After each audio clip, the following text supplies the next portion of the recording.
In today's talk, I'm going to promote a recently published paper by our group in Frontiers in Molecular Bioscience.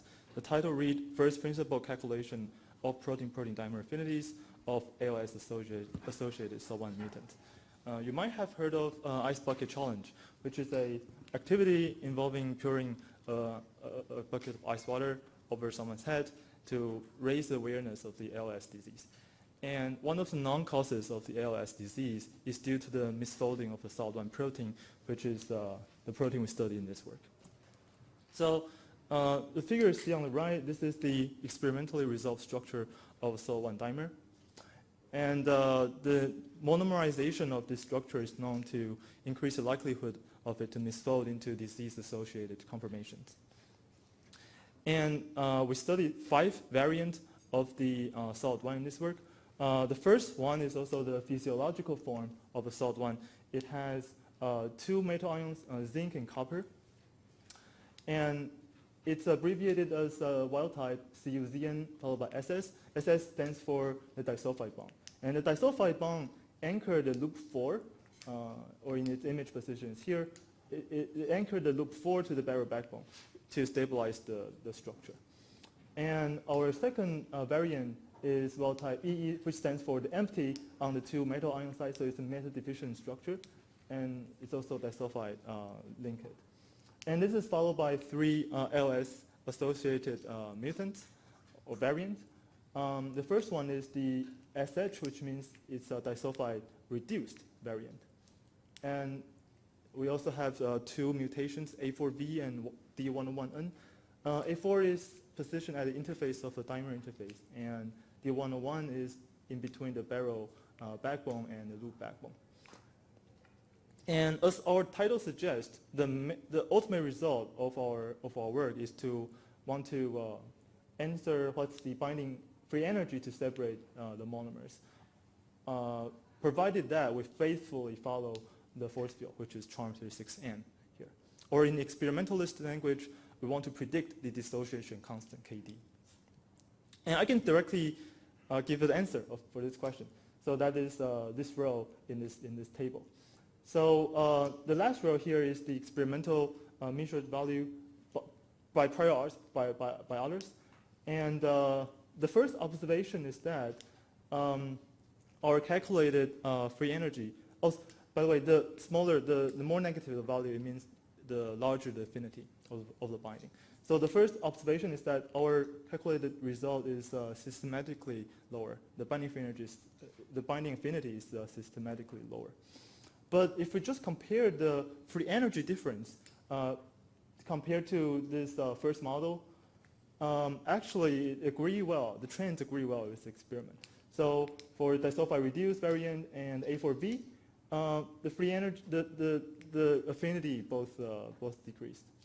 And for D101N and the metal containing structure, the affinity both increased.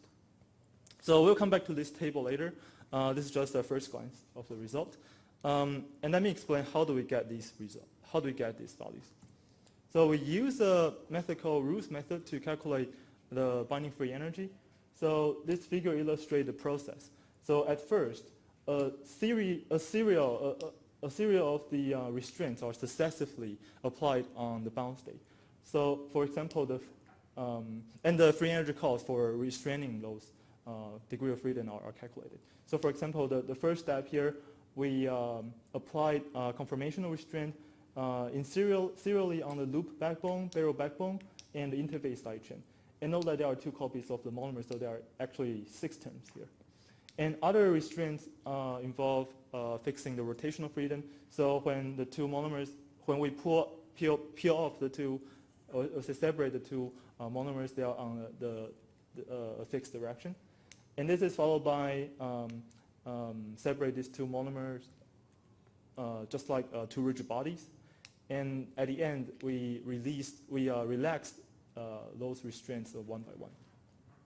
And through this process, we can get the binding free energy by summing up all of the terms in the middle. And one of the benefits for using Ruth's method is that we can dissect the free energy into these different terms, and we conclude 4 main contributions for the binding free energy. The first, which is also the main contribution, is due to the separation. So we constructed the free energy surface, or called PMF, which stands for the potential mean force, along the monomer distance. And from the shape of this PMF, we can calculate the free energy needed to separate from the bound state to the free state. The intuitive way to think about it is like, if you want to kick a particle out of this energy wall, you need about 25 kcal per mole.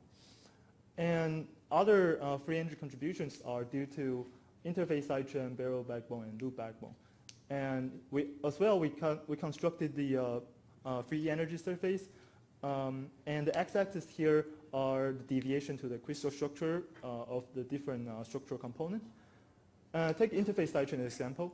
We found that the free state is represented in this dotted line.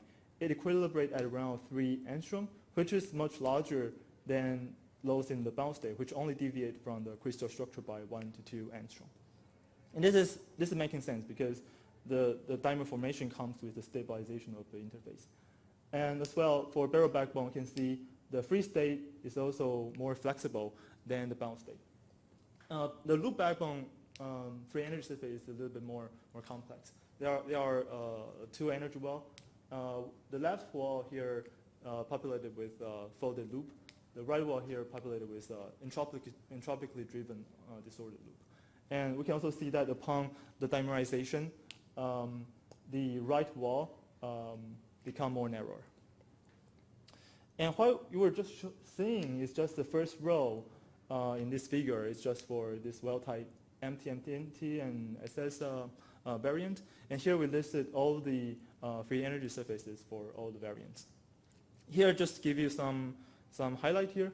Well, first, we found that for the disulfide reduced variant, due to the destabilization of this of the loop, due to this missed linkage of the disulfide bond, we see that the loop is very disordered. It has a very wide funnel for both of the folded, for both of the bound and the free state.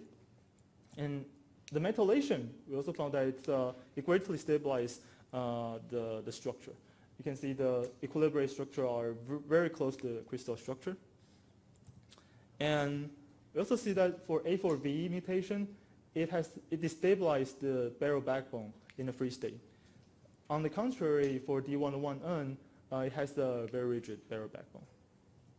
And as for the interface side chain, you can see that all the dotted lines are at the right of those solid line, which means that the dimerization always comes with interface side chain stabilization.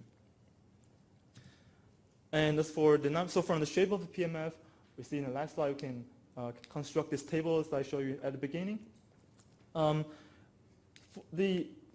just to recap some of the results we just saw earlier, the largest free energy contribution is on this row marked number 1. And we found that these SH, that's already reduced, and the A4V variant, it has a less negative value.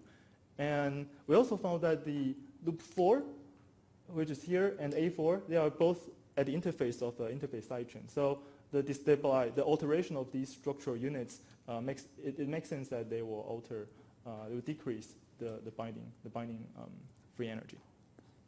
Also, if we look at the last row, this is the free energy cost to restrain the loop in the free state. And you can see that its value is the largest among all the variants in the same row. And this is also making sense because the loss of the disulfide bond will destabilize the loop a lot. And there's also a side product from our work. So in order to model the metal containing structure, we have to reparameterize the Shawn 36 and force field for the solid 1 active site. And here we developed a non-bounded model as well as a bounded model. And throughout this work, we used this non-bounded model for the free energy calculation, where we used quantum chemical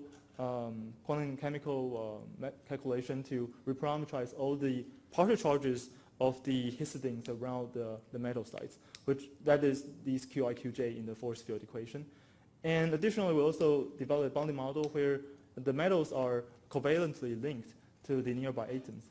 And we also modeled this force constant Kb for the bond and K theta for the angles. But this result haven't been published yet. If you want to use it, just contact us. We welcome any collaboration. And finally, conclusion. So for first, the computed binding affinities were systematically smaller than the experiment, but the trends agree well. So this work somehow let us know the limit of the force field and how far we could push it. So at least the trend agrees well. And secondly, A4V mutant has a flexible beta barrel region, and D11N mutant has a rigid beta barrel region. There are for sure a lot of other observations from the calculation, but they are more intuitive. That wasn't listed here. And at the last, we developed a parameterized Charm 36N force field for the first time for SALT1. Yeah, welcome any questions.